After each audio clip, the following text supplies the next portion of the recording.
Hey everyone, welcome back to our channel. আশা করছি তোমরা সকল ভালো আছো। আমিও ভীষণ ভালো আছি। তোমাদের সকলকে সাথে নিয়ে আজকে নতুন আরও একটি ভিডিও নিয়ে চলে এসেছি। আজকে হচ্ছে সেপ্টেম্বরের 7 তারিখ, সকাল 9টার দিকে তোমাদের সঙ্গে দেখা হচ্ছে। ঘুম থেকে উঠে সোজা চলে গেছিলাম পুজো দিতে। পুজো দিয়ে এইমাত্র ঘরে আসলাম।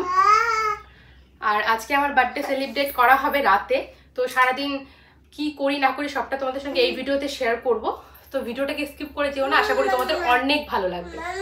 কি বাবা দিচ্ছি তারা প্রত্যেকবার ছোট করেই করি, মানে আমাদের বাড়ির লোক, মানে আমরা 4 জন ছিলাম যখন, তখন 4 জন মিলেই করতাম। তো এবার ভেবেছি একটু বড় করে করব, তাই জন্য পাশের বাড়ির 2 বৌদির বাড়িতে বলেছি। আমাদের বাড়ি, আমার বাবার বাড়ি, টোটাল 16-17 জন লোক। তো সবাই মিলে রাতে সেলিব্রেট করব। তার আগে দিনের বেলা রান্নাটা কমপ্লিট করে রাখতে হবে। তো তোমার দাদাভাই বাজার করে এসেছে। তো কি কি বাজার করেছে একটু পরে তোমাদেরকে দেখাবো। তার আগে আমি ফ্রেশ হয়ে নেই, কারণ এইমাত্র পুজো দিয়ে আসলাম, ভীষণ গরম লেগে গেছে। শাড়িটা চেঞ্জ করব। তো চলো আমি শাড়িটা চেঞ্জ করে ফ্রেশ হয়ে আসি, আর তোমরা দেখতে থাকো আমি কিভাবে পুজোটা আজকে দিলাম। কিছুটা ক্লিপ তোমাদের সামনে তুলে ধরার চেষ্টা করছি, কারণ পুরোটা তো শেয়ার করা সম্ভব না। তো চলো তোমরা দেখো, আর আমি ততক্ষণ একটু ফ্রেশ হয়ে আসি। সকাল তখন বাজে 7:30। আমি চলে এসেছি এখানে স্নান করে পুজোর বাসনগুলো মাজতে। আর আজকে অনেক বাসন বের হয়েছে, কারণ কালকে আমাদের বাড়িতে ছিল বার পুজো হয়েছে, তাই জন্য প্রচুর কিন্তু পুজোর বাসন বেরিয়েছে। দেখতেই পাচ্ছ কত বাসন নিয়ে এসেছি ধোয়ার জন্য। তো সব পুজোর এগুলো বাসনগুলো ভালোভাবে ধুয়ে নিয়ে যাচ্ছি। তারপর গিয়ে ঠাকুর ঘরটা পরিষ্কার করে ফুল তুলবো। সব কিছুই তোমরা এই ভিডিওতে দেখতে পারবে। একটু একটু করে সব কিছুই শেয়ার করব। আর কলের পাড়ে না এভাবে কল পাম্প দিলে শাড়ির নিচটা ভিজে একদম শেষ হয়ে যায়। কল পাম্প দিলে পরে জল ছিটে আসে, আর তার মধ্যে ঝিরিঝিরি বৃষ্টি হচ্ছিল। আর আমি যদি বৃষ্টির কথা ভেবে দাঁড়িয়ে যাই তাহলে পুজো দিতে দেরি হবে। আর ভেবেছি পুজোটা দিয়ে নিই, তারপর শাড়িটা চেঞ্জ করে ফেলব। কিছুদিন আগে আমি একটা ভিডিও শেয়ার করেছিলাম, পুজো দেওয়ারই ভিডিও। সেখানটায় আমি নাইটি পরে আমি পুজো দিচ্ছিলাম আর একটা গামছা নিয়েছিলাম মাথায়। তো সেখানটায় অনেকেই আমাকে কমেন্ট করেছে যে এভাবে গামছা দিয়ে পুজো দিতে নেই, মানে পুজো দিতে হয় না, শাড়ি পরে পুজো দেবে।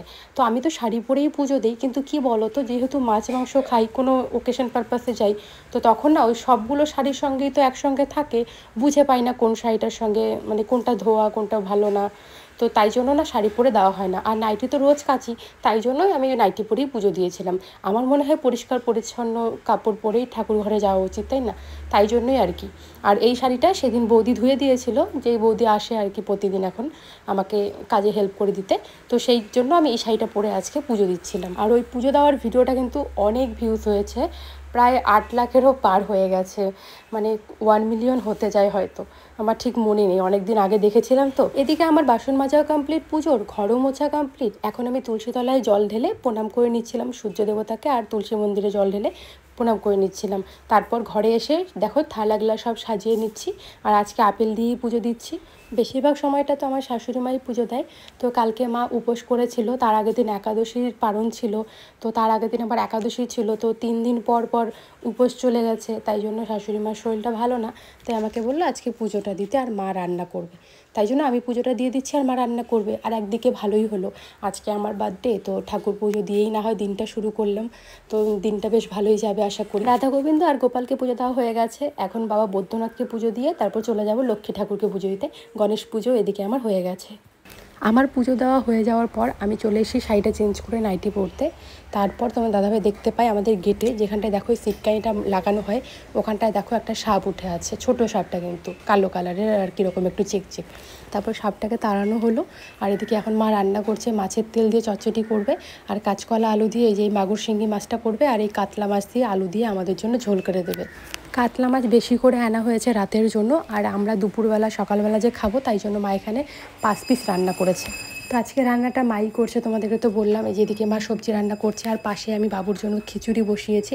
সকালবেলা খুব তাড়াহুড়োর মধ্যে যায়, তাই জন্য শুধু ডাল আর চাল খিচুড়ি বসিয়েছি, আর এর মধ্যে কোনো সবজি দিইনি। ও বাবা কি করে দুষ্টু, কি করে বাবা, কি করে তুমি? আমি তোমাকে একটু বকু দেই, বকু দিব জোরে, সত্যি সত্যি বকু দিয়ে দেবো কিন্তু।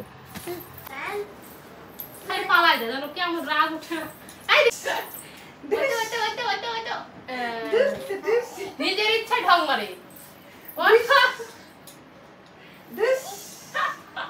দেখো কেমন ঢংটা মারে। এই যে বেশ দেখো একটু নামতে বানিয়ে আনছি, ডাল আর চাল দিয়ে খিচুড়ি বানিয়েছি। তো টেস্টি হয়েছে না বাবা মালটা?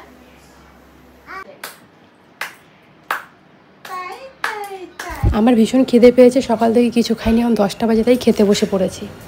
বসে পড়লাম সকালে খাওয়া দাওয়া করতে। এদিকে কাতলা মাছের ঝোল আর হচ্ছে ভাত, আর মা করবে মাছের তেল দিয়ে বেগুন ঝিঙ্গে সব দিয়ে চচ্চটি, তারপরে কাঁচকলা দিয়ে মাগুর শিঙ্গি মাছ। আমার খিদে পেয়েছে তাই এই যে মাছের ঝোল দিয়েই খাচ্ছি। 10টা বেজে গেছে।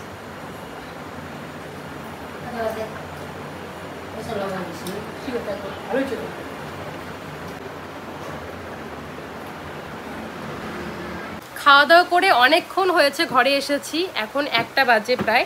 আর বাবুকে এইমাত্র খিচুড়ি খাওয়ালাম, আরেকবার বানিয়েছিলাম খিচুড়ি, এখন খাওয়ালাম। আর তখন তোমরা একবার দেখেছিলে খাওয়াতে। তো এখন আমি একটু শুয়েছিলাম, আজকে আমার শরীরটা ভালো লাগছে না। মানে তোমরা হয়তো অনেকেই জানো, আবার অনেকে জানো না। আমার মাঝে মাঝে মানে ওয়েদার চেঞ্জ হলে মানে শ্বাসের প্রবলেম হয়, মানে এই জায়গাটা বন্ধ বন্ধ লাগে, মনে হয় কি নিঃশ্বাসটা নিচের দিকে যায় না বা ওপরে আসে না, এরকম লাগে। তো সেটাই আমার প্রবলেম, 2 দিন ধরে হচ্ছে। আজকেও একটু বেশি হচ্ছিল, এখন একটু কম লাগছে। তো ভালো লাগছে না। আর এর থেকে নাকি অন্য কারণে আমার পা ভীষণ চাবাচ্ছে, যন্ত্রণা করছে, তো তাই জন্য আর কি ভালো লাগছে না। আর এদিকে বাজার হাট তো করে এনেছে তোমাদের দাদাভাই, মাছ এনেছে, ছোট মাছ মানে বরলি মাছ এনেছে আর কাতলা মাছ এনেছে। আর রাতে আর হচ্ছে চিকেনটা একটু পরে আনবে, কারণ যেহেতু রান্না বান্না করতে দেরি হবে আর মাংসটা আগে এনে রাখলে পরে কীরকম লাগে দেখতে, যতই ফ্রিজে রাখি না কেন, আমরা ফ্রিজের জিনিস এরকম একটা খাই না। তো আজকে তবু ফ্রিজেই রাখা হয়েছে। তো এখন আমি ভাবছি এই ভিডিওটা আমি এখানেই রাখি, এর পরের পার্ট থেকে তোমাদের সঙ্গে আমি রাতে দেখাবো যে কি মানে সারাদিন কি করছি না করছি। মাছ বৌদি সব ধুয়ে একদম ফ্রিজে রেখে দিয়েছে। আর এখন ভাবছি আমি একটু শুয়ে রেস্ট করব, শরীরটা ভালো লাগছে না, কারণ এরপরে তো সব সবজি কাটা বাছার এগুলো আয়োজন করতে হবে রাতের খাওয়া দাওয়ার আর কি। তো তাই জন্য ভাবছি এই ভিডিওটা এখানেই রাখি, তারপর বৌদিরা আসুক, রান্নাবান্না বসাবে, তখন থেকে কেক কাটিং সব কিছু তোমাদের সঙ্গে নেক্সট ভিডিওতে শেয়ার করব। তার আগে এই ভিডিওটা রাখার আগে ভাবলাম যে চলো তোমাদেরকে কিছু জিনিস দেখাই। আমার বার্থডে কেক তোমার দাদাভাই কালকেই এনেছে, ফ্রিজে রেখে দিয়েছি। আর আমাকে আজকে একটা চকলেট দিয়েছে, দাঁড়াও তোমাদেরকে দেখাই। আমার খুব ফেভারিট, মানে খুব ভালো লাগে খেতে, দাঁড়াও তোমাদেরকে দেখাচ্ছি।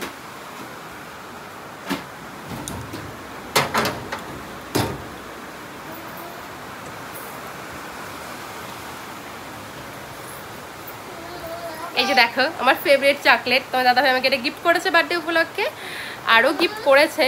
তো এই যে চকলেটটা তোমার দাদাভাই দিয়েছে, আর আমাকে 15,000 টাকা দিয়েছে নিজের পছন্দ মতো গিফট কেনার জন্য। তো এখন কিনছি না, ভাবছি যে ওই টাকাটা দিয়ে আমার কিছু টাকা মানে জুড়ে একটা জিনিস কিনবো। তো এখন কিনছি না, কিছুদিন পরে কিনবো, তখন তোমাদের সঙ্গে শেয়ার করব। সবটা তোমার দাদাভাই আয়োজন করেছে, এর মধ্যে আমি কিছুতেই নেই, শুধু কেক কাটিং করব। আর কেকটা আমি তোমাদেরকে পরে দেখাবো, এখন দেখাচ্ছি না, তাহলে ইন্টারেস্টটা থাকবে না। তো চলো এই ভিডিওটা এখানেই রাখছি, কালকে দেখা হবে নতুন কোনো ভিডিও নিয়ে, মানে বার্থডে ব্লগ নিয়ে কালকে দেখা হচ্ছে। তো চলো টাটা।